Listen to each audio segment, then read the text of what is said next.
Euphoria in the opposition camp over the 2024 election results refuses to subside.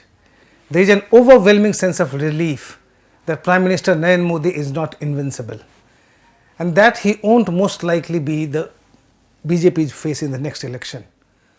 One can't grudge the opposition parties that. The fact, however, is that Rahul Gandhi has better reasons to celebrate the 2024 results than Prime Minister Modi's loss. For one, the Congress has begun to at least fight with the BJP in direct contests. Its strike rate in such contests has improved to 29% from 8% in 2019. In other words, the BJP's strike rate vis-a-vis the Congress has fallen from 92% in 2019 to 71% in 2024. The BJP still has a big advantage over the Congress in direct contests, but the Congress is no longer a hopeless contestant. It can hope to do much better against the BJP minus PM Modi in future. There are several takeaways for the Congress from these results. Telangana CM Revanth Reddy justifying the party high command's faith in him. Kerala CM Pinarayi Vijayan inability to break the Congress's domination in Lok Sabha polls in Kerala. Minority voters rallying behind the Congress. The party's revival of sorts in the northeast, making big dents in states like Rajasthan and Karnataka, which the BJP swept in 2019. And last but not least, vindication of sorts of Rahul Gandhi's love versus hate narrative during the two legs of the Bharat Jodo Yatra. And also his focus on poverty, inequality, unemployment, etc. But what should give Rahul Gandhi the bragging rights is the success of his Huda Gambit in Haryana. Let's look at the results first. The Congress-led alliance recorded its highest vote share in Haryana, 47.6%, as compared to 45.1% in Kerala, 46.9% in Tamil Nadu, 40.1% in Telangana, and 43.5% in Uttar Pradesh, among others. In fact, it's the Congress's biggest vote share in Haryana since 1984. Even if the Aam Aadmi Party's vote share in Haryana, 3.94%, is excluded, the Congress's vote share stands at 43.67%, as against 46.11% of the BJP. But let's not discount the fact that the votes secured by the Aam Aadmi Party in Haryana, the Aam Aadmi Party which managed to wrangle one seat in Haryana from the Congress, essentially were those of the Congress. We know where the AAP stands in Haryana. So for all practical purposes, the Congress trumped the BJP in vote share in Haryana, while the two parties retained 5 seats each. The enormity of this achievement of the Congress in Haryana can be better explained by comparing it with the 2019 Lok Sabha results. Then the BJP swept all 10 seats with a vote share of 58%, 30 percentage points more than what the Congress got then in 2019. It has to be a sort of miracle for the Congress to bridge this gap of 30% and outperform the BJP 5 years later. In all, the Congress got a lead in 46 out of 90 assembly constituencies in this Lok Sabha election. That is to say that if the assembly elections, which are scheduled in October in Haryana, were held today, the Congress would secure a clear majority. Haryana Lok Sabha results are a big blow to the BJP, given that PM Modi had installed his close friend Manohar Lal Khattar as the CM for 2 consecutive terms. The PM replaced him a few weeks before the elections to beat anti-incumbency, but it did not work. Given that Modi always backed Khattar and has even inducted him into the Union Cabinet, this setback in Haryana must hurt him. That must, however, please Rahul Gandhi, who played what may be described as the Huda Gambit in Haryana. That is, reposing full faith in the former Chief Minister, Deepender Singh Huda. Though there were many staunch Huda detractors in Rahul's close circle, like Randeep Singh Surjewala, Gandhi chose to hand over the party's reins to Huda, even replacing a state unit chief, Kumari Selja, with Uday Bhan, a Huda loyalist. Uday Bhan became the 4th Dalit president of the Haryana Congress in 17 years, the other 3 being Fulchand Maulana, Ashok Tawar and Kumari Selja. While Tawar and Selja did not get along with Huda, Uday Bhan's elevation ensured that the state unit worked in tandem with the former chief minister.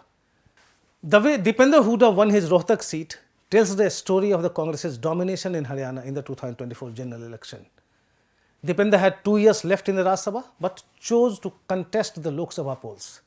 He won with a margin of 3.5 lakh votes or 3.45 lakh votes to be precise. He secured 62.8% votes in Rohtak, the highest for any constituency in this state. Incidentally, he had the distinction of securing the largest vote share among Congress candidates in Haryana for the 5th consecutive time since 2004. Behind the BJP's decision to install Manohar Lal Khattar as the Chief Minister in 2014 was the strategy to mobilize non-Jat voters and pit them against the Jats who were divided between Hudas and Chautalas at that time. This strategy became ineffective in 2024 polls. In the Rohtak parliamentary constituency, for instance, Deepender got a lead in a Ahir-dominated Kosali assembly segment and also in the Rohtak Vidhan Sabha segment where Punjabis are said to be in the highest numbers in the state. According to Congress leaders, Deepender won almost all Dalit-dominated booths in the parliamentary constituency. While the Jat versus non-Jat strategy stands undone today, the Huda's rivals for the Jat votes, the INLD and the JJP, were decimated with the two parties together getting around 2.6% votes only. As it is, the BJP looks precariously placed in Haryana, barely 4 months ahead of the assembly election. Why I chose to make Haryana results the centerpiece of this episode of Politically Correct is not just to underline the big political shift in favor of the Congress in a BJP-dominated state, but also to drive home the point that the 2024 poll results have given the opposition party an opportunity to replicate it in other states. Take for instance the case of Gaurav Gogoi, who virtually defeated Assam Chief Minister Himanta Biswa Sarma in Jorhat constituency. While the BJP candidate in Jorhat was Topon Gogoi, Himanta Sharma and his entire cabinet camped in Jorhat for days to try to defeat Gaurav, whose entry into politics had led to the souring of Sarma's relationship with the young Congress leader's father and then Chief Minister Tarun Gogoi, and Sarma's eventual exit from the Congress. With Gaurav turning out to be more than a match for Himanta Sharma in Jorhat, Rahul Gandhi may want to hand over the Assam Congress's reins to the young leader and project him as the party's face in the 2026 assembly election. The same holds true for Shashi Tharoor, who secured his 4th consecutive victory from Thiruvananthapuram in a tough triangular contest. Tharoor's popularity across Kerala transcends caste and religious divides, and he could be the party's best bet in the 2024 assembly election. The biggest roadblock to Tharoor, however, is K.C. Venugopal, an ambitious Rahul Gandhi confidant. Whether Gandhi can look beyond his coterie for the party's larger interest in Kerala is a moot point here. Instead of celebrating PM Modi's loss, the Congress should look to build on the gains. What is heartening for the Congress is that the 2024 Lok Sabha results have thrown up many doughty fighters. Look at Geniben Thakur, the Congress legislator whose victory from Banaskantha in Gujarat came as a big surprise, preventing the BJP hat-trick of clean sweeps in the state. The Congress did not have money to fund her campaign, which actually forced her to go for crowdfunding. She was seeking 111 rupees each from her supporters and sympathizers. The Congress has been sorely missing a fighter in Gujarat for decades. The 48-year-old leader, Geniben, can be an ideal fit for the job. In Maharashtra, which has seen an exodus of prominent Congress leaders, the 224 poll outcome brought forth some young winners with a remarkable fighting ability. Varsha 49-year-old, newly elected MP of Mumbai North Central for one, Praniti Shinde, 43-year-old, new Solapur MP and daughter of former Union Home Minister Sushil Kumar Shinde, and Vishal Patil, 43-year-old, grandson of former CM Vasant Dada Patil, who successfully contested in Sangli seat as an independent candidate after the Shiv Sena Uddhav Thackeray, Shiv Sena UBT, refused to allot the seat to the Congress. So I have just named three young big winners in Maharashtra. In Sitapur Lok Sabha seat in Uttar Pradesh, Rajesh Rathore, a man not many Congress leaders are familiar with, ended up vanquishing the BJP. He got the ticket after a Samajwadi Party MLA reportedly refused to contest, and the Congress party's nominee returned the party ticket.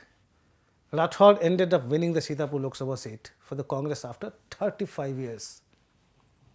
Manish Tiwari's constituency was changed for the third time, from Ludhiana in 2009 to Anandpur Sahib in 2019 to Chandigarh in 2024. And he won the third time, defeating the BJP in its stronghold. These individual winners, and there are many of them out of the list of 99 MPs, these winners are the best takeaway for the Congress in this election. Until recently, you could count the parties as stars on fingertips. Revant Reddy, DK Shivakumar, Sachin Pilot, Bhupesh Baghel, and Hudas, among a few others. The Congress is suddenly looking full of fighters who have proved their mettle by successfully vanquishing the BJP in their constituencies in different states. Unlike BJP MPs who owe their win to PM Modi and his personality cult, these Congress MPs are in a way self-made and battle-hardened. They have created an opportunity for Rahul Gandhi to start afresh and rebuild the Congress by promoting leaders who know how to fight the BJP in states. Who knows, they may end up replicating Haryana like fight back in their states. Gandhi should celebrate the 2024 poll outcome for giving him this opportunity to build a new Congress, not for depriving PM Modi-led BJP of a majority in the Lok Sabha. That's all from me in this episode of Politically Correct. Thanks for watching.